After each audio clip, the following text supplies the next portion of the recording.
Good day, everybody, and welcome to One Life Live It podcast. I'm your host, Steve Callahan, and so incredibly blessed that you're here with us today.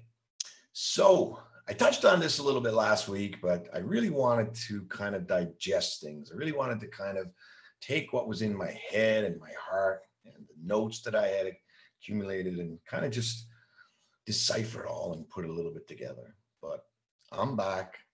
And I'm back from the beautiful, beautiful, friendly, sunshine state of Florida. It was an amazing getaway. It was an amazing escape. And for those of you that are listening all over the globe, and we're so fortunate to have a global community, um, I'm traveling from the tropical island of Newfoundland, not so sunny, through the border for the first time in a number of years. And we traveled to Florida. It was an incredible vacation. Great time to get away. So many things I am trying to literally unpack, both physically and mentally, but it was an incredible vacation. It was a symbol that the world has continued on. And I look at so many of the struggles that we are having back home, mostly mentally, that really having a tough time moving forward. The beautiful state of Florida has had no trouble moving forward at this point. I'm not here to argue statistics. I'm not here to argue numbers or anything like that. I'm just where we are to right now. It was absolutely beautiful to see everything being able to take place, whether it's been visits to restaurants, to shopping areas, walking the downtown area of Disney, and taking in the hockey games and the service that was in place. It was absolutely stunning. The football games and everybody mingling and all part of an incredible, incredible time. So it was really, really special. And certainly I can take this to a whole different level and talk about so many different things. But I am going to share with you some takeaways, a few things I picked up a while away. When policy becomes more important than people, business dies. Now, I want to share a story with you. Before we left, we had to become and show proof that we were double vaccinated, that uh, we had negative tests, and we paid a lot of money for those negative tests here in the tropical island of Newfoundland in the country of Canada. A lot of money to private companies. Upon leaving and visiting St. John's Airport, Toronto Airport, and Orlando Airport, we were not asked once for proof of anything, which now started to make me think. We enjoyed the vacation, and on the way back home, we were graciously met um, by Elaine at WestJet.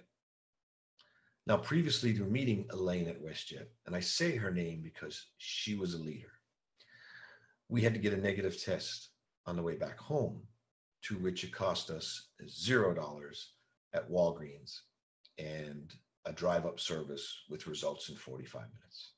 So peaceful, so much peace of mind. Now, before I get to Elaine, because I will,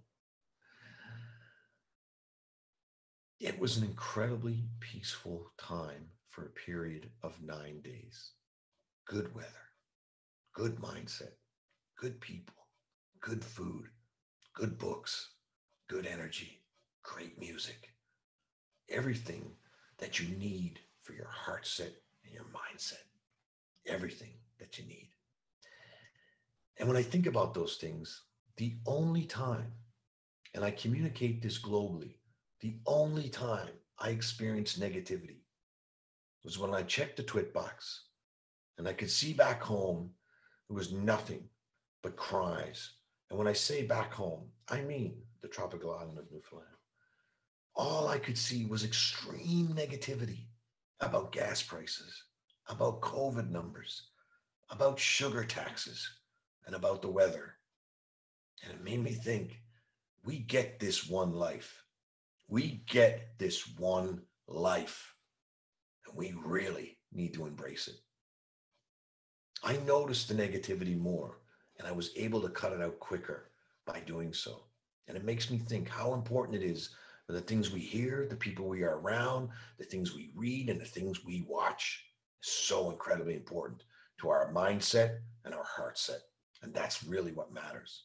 But I want to get to Elaine because I noticed so many times the leaders that are really spinning this globe in the right direction.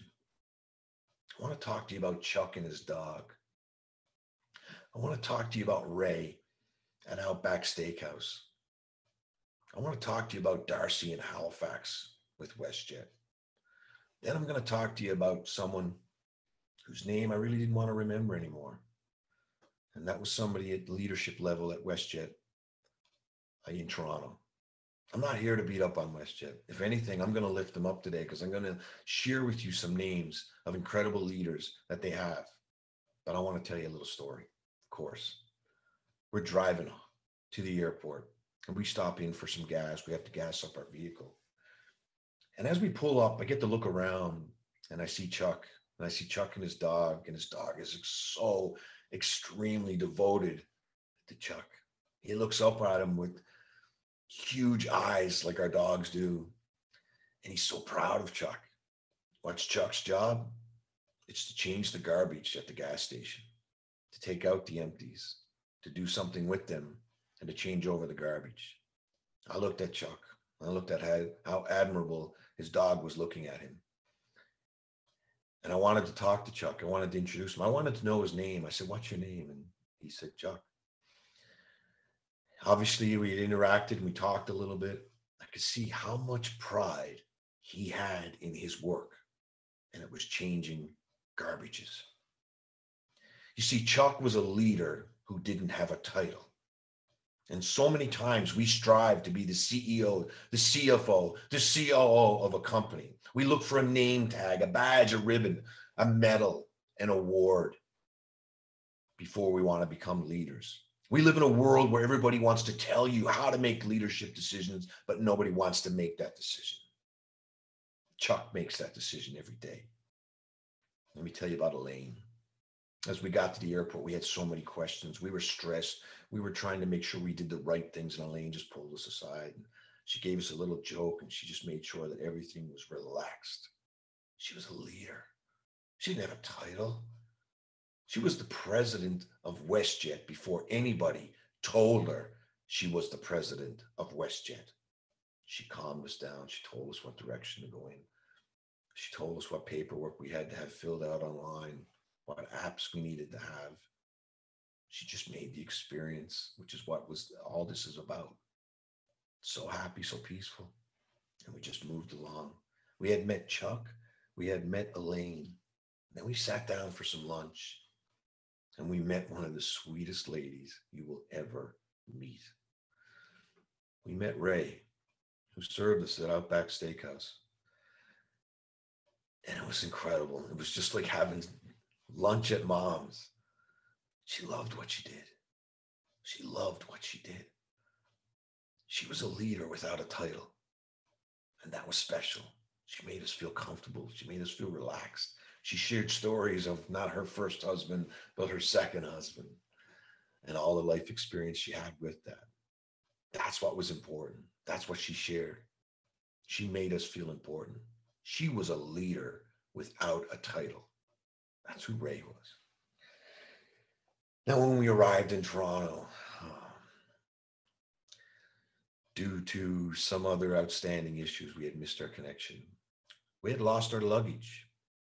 And we were put in the presence of a senior advisor of WestJet.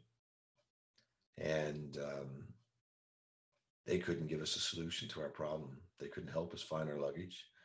They couldn't put us up in accommodations. They couldn't offer us a meal voucher for the inconvenience that we had. And I failed to even remember the name of the person. I really didn't want to know. Sure, the person's a great person.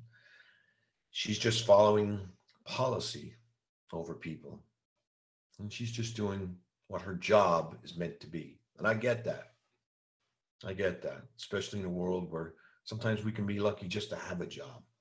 But see, life is about experiences. Business is about experiences. And leadership is about experiences. And I am thankful for the experiences I have had. And I didn't have a good experience in that moment until we got to Halifax. We met Darcy. You know, he had a nice suit on, a nice tie. We couldn't find our luggage to this time. But Darcy was going to find that luggage. He put on a safety vest. He got his warm clothes on, and he went out of his way to try to find our luggage. And I remembered Darcy's name as much as I remembered Chuck's name, Elaine, and Ray. And I'll never forget those names because they led and they were leaders without a title, without a name badge, without some letters attached to it. They weren't the CFOs, the COOs, or the CEOs. They were boots on the ground. They were what true leadership is all about. See, Martin Luther King Jr. said anybody can be great because anybody can serve. And they were serving. They made me realize the importance of leadership every day. Even though positions are important for the good of any organization, and all the stakeholders really truly need to be leaders. Leadership is no longer about positions, but about passion. It's no longer about the image, but the impact. Time is really about distributed leadership. That's what it is right now. Every single person who works within a business, for example, owns the responsibility of showing leadership at their craft. Moreover, in a business world without titles, there's 4 important tactics one should think about and use. Number 1, I want you to think about these. If you need to make a note, certainly do so. Number 1, if you can't lead yourself, you can't lead others. We have no business leading others into greatness if our own personal lives are a train wreck. Work every day on making your life that much better. You're never going to be perfect, nor do you want to be. But if you can have the opportunity to change things, what a great opportunity that can be. Being successful in the game of life precedes great leadership.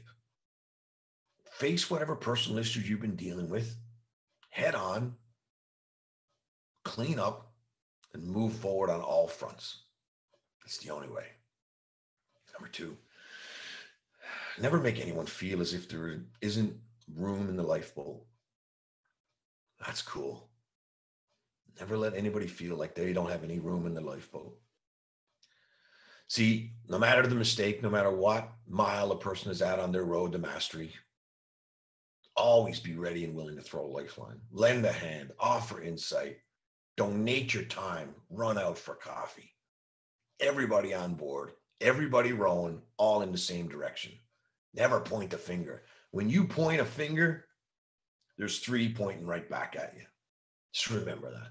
The winners understand a strengthening capacity at every level, in every position, is the way to win.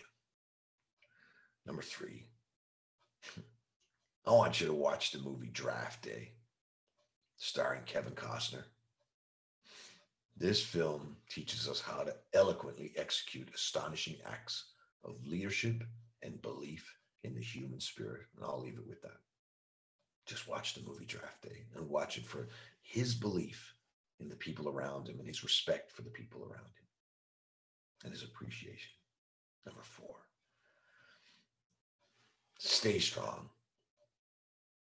Secure your oxygen mask first before assisting others. I love that. I mean, in times of struggle, if you can't take care of yourself, you can't take care of the person next to you. Do you know where your oxygen comes from? Routine, challenging exercise, healthy eating habits, sleeping deeply, and doing what makes me feel alive are excited is my oxygen. It's what keeps me strong. Refuse the lifestyle, the habits, and the circumstances that weaken you. Great leaders don't just own their full potential on the floor of the field, they claim their potential in all domains of life. You can't be great in one arena and mediocre in another. Each of us are born into genius. With those words, this incredibly interesting metaphor is opening up and continues with, on the other hand, most of us die in mediocrity. Just think about that. Just think about that. Each of us are born into genius, but we die in mediocrity. See, you don't need a title to be a leader. We as humans have the power to decide our role in the world and putting meaning to it. You don't have to ask Chuck to be a leader. You don't have to ask Ray, Elaine, or Darcy. They're already leaders. They're already stepping up. They're already boots on the ground. We as humans have the power to decide our role in the world and putting meaning to it. This meaning will create success because we believe in it and stand by it. Success is not born out of luck. As a result, we grow into our confidence in our work. I want you to think about some things. Do your absolute best every day and learn. How can you improve on that at the end of the day? I want you to think about that. That comes from journaling. That's where that comes from. It comes from those things that we'll look back on. I want you to inspire, influence, and eloquently level up and lift each other up daily. I want you to drive positive change. Don't focus on the negative or the impossible. We can all lead this world. Treat everyone with respect, kindness, and appreciation. I want you to think about a couple of more things. I'm going to leave you with 3. I know as a realtor, we can't remember more than 3 things anyway. So as a realtor, I'm going to leave you with 3. I want you to think about Chuck, his position, his job in life, so to speak. Do you think his job was to change garbages, or was it just to make his area a beautiful place to be, to give everybody an experience? See, he was a wizard of wow. Number 1, don't judge a book by its cover. The idiom is more powerful than you think, and it takes years of practice to perfect. We all have our own prejudice, and it seems to be human nature, or perhaps a flaw, when in a new situation or meeting new people, to sum them up based on their appearance, attire, or some of their visuals. We can often get things very wrong. See, if I just looked at Chuck and how the way he looked, I may not have made the notion to go speak to him, to go get to know him, to say thank you. But he made me feel great, and I wanted to meet him. That's leadership. Number 2, life is a continuous lesson. Often we are in the immediacy of a situation. We develop tunnel vision and can only see what is right in front of us without having the clarity of mind to absorb everything in context. But upon reflection and throughout evaluation in the situation with an open mind, we can digest and assimilate the lessons from the experiences. Learn and grow from it. Every person and experience we encounter is meant to teach us something about ourselves and enrich our lives. Chuck, Elaine, Ray, Darcy, they taught me something about what I can do. If we acknowledge this and constantly work at it, we will evolve and improve upon the person we were yesterday. I'm thankful for them. Number 3, I want you to treat everyone equally.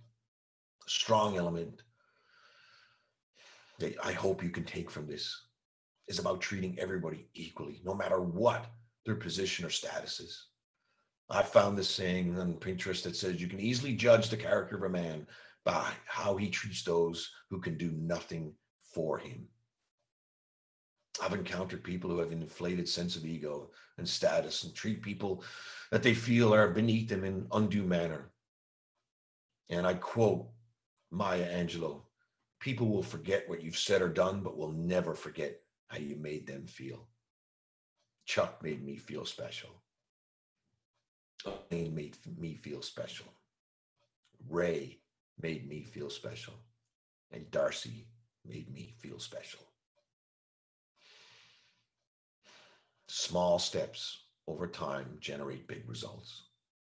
And failure, on the other hand, comes from a few daily acts of neglect that over time lead to disaster. So if we want to experience the fulfillment of achieving our goals, we need to visualize it and work towards achieving them every single day. I want you to master your craft. Whatever it is you do, just master your craft. You can be a true leader in no matter what aspect of life you're involved in. What you may think is a job can be an experience for somebody. I remember the time I stayed at a hotel and I had a note that was left on my nightstand, my night table next to me. And it said, Mr. Callahan, it was a pleasure to be able to service you. And if there's anything that I can do to make your experience better, please let me know. It was signed by a person who had looked after my room. And I thought that was so incredibly special because she took the time to just get know my name. She wasn't looking for something. She just knew that her mission was to make sure that somebody else's experience was absolutely amazing. And it was. And if anything, it was unforgettable. Everything evolves and we need to keep pace with the changes in our fields to ensure we remain relevant and informed. I thank you, Chuck. I thank you, Elaine. Thank you, Ray, and I thank you, Darcy. I thank you for being leaders without titles. You've inspired me, and I hope that I can inspire those to recognize that what we may seem as a daily small step can be an incredible movement towards a better life. That one life that we get to live. I'm so incredibly blessed that you're here for episode 22 of One Life Live It podcast. Continue to be part of the movement. Continue to be to being a life nudger, to continue to keep people on their rails. Don't let them get knocked off. Lift them up. Be a lifter, not a leaner. Don't lean. Be strong. All right. Create that foundation with friends and family. That is so incredibly important. If you can, please leave a comment below. Reach out to me if need be. I'm going to ask you to please like and share and subscribe to this podcast. We are live on YouTube, Apple, iTunes, Google, Podbean, Spotify, Amazon, Alexa, and iHeartRadio. You get one life. Live it. Take care.